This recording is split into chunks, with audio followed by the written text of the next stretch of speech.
सांसद दीपेंद्र सिंह हुड्डा आज रेवाड़ी के गांव बता दें कि गुरवाड़ा पहुंचे, जहां पर उन्होंने लेफ्टिनेंट दीपिका यादव को अपने श्रद्धा सुमन अर्पित किए हैं। उन्होंने कहा कि दीपिका यादव ने एमबीबीएस करने के बाद भी फौज में जाने का निर्णय लिया ताकि वह अपने देश की रक्षा में तैनात रहे। उन्होंने कहा कि देश की बेटियां आज धरने पर बैठी हैं, पर संवेदनहीन और अहंकारी सरकार मौन धारण किए हुए है। उन्होंने कहा कि धरने पर बैठी बेटियों के साथ न्याय होना चाहिए और उन्होंने ये भी कहा है कि कोई भी वर्ग सरकार के सामने अपनी मांगे रखता है तो यह सरकार उन्हें अनसुना करने का काम करती है। यह अहंकारी सरकार है। अब बेटियां धरने पर बैठे हैं तो सरकार उनका भी तिरस्कार कर रही है।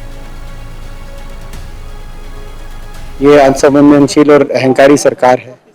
कोई भी अपनी मांगों के लेके इस सरकार के सामने अपनी मांगे रखता है, कोई भी वर्ग, ये सरकार उनकी मांगों को अनसुना करने का काम करती है, बल्कि उन्हीं पे कार्रवाई करती है। निश्चित तौर से कर्नाटक में कांग्रेस चुनाव में जीतेगी, लेकिन आज मुख्य उद्देश्य यही था ये, और यहाँ पे हम पूरा इंटरव्यू देते हैं, शोभनीय नहीं है, और कर्नाटक में लिखे आपका पूरा इंटरव्यू हम हमेशा देते हैं, मगर मेन चीज़ आपको कह दी, आज हम श्रद्धांजलि देते हैं अपनी बेटी दीपिका यादव, लेफ्टिनेंट दीपिका यादव को श्रद्धांजलि देते हैं, और इस परिवार के प्रति हम संवेदना व्यक्त करते हैं, ईश्वर से प्रार्थना करते हैं, ईश्वर दुख की घड़ी का सामना करने के लिए परिवार को स्ट्रेंथ दे।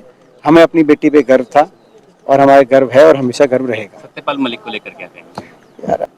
तो भारतीय इस वक्त हमारे साथ फोन लाइन के ऊपर जुड़ रहे हैं। महेंद्र, क्या कुछ जानकारी, क्योंकि यहाँ पर सीधे तौर के ऊपर निशाने साधते हुए नजर आए हैं और कहा है कि बेटियों का तिरस्कार सरकार कर रही है।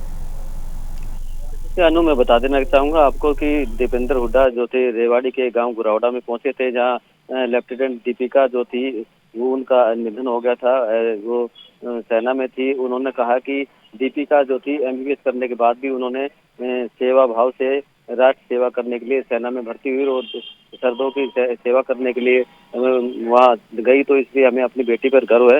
लेकिन उन्होंने कहा कि हर वर्ग का आज सरकार तिरस्कार कर रही है, चाहे किसान हो, मजदूर हो, चाहे कोई दूसरी बात हो। आज देश की बेटियां जो धरने पे बैठी हैं दिल्ली में, उनका भी सरकार लगातार तिरस्कार कर रही है, उनकी भी कोई सुनवाई नहीं कर रही है। आज बेटी बचाओ बेटी पढ़ाओ का नारा देने वाली सरकार अहंकार में आ गई है और आने वाले समय में उन्होंने कहा कि कर्नाटक में भी कांग्रेस सरकार जी महेंद्र, यहाँ पर अगर बात की जाए तो ब्रजभूषण की तरफ से दीपेंद्र हुड्डा के ऊपर भी इल्जाम लगाए गए हैं कि उनकी तरफ से ही, उनके इशारे के ऊपर ये सारा कुछ किया जा रहा है। इसके ऊपर भी क्या कोई बात हुई है?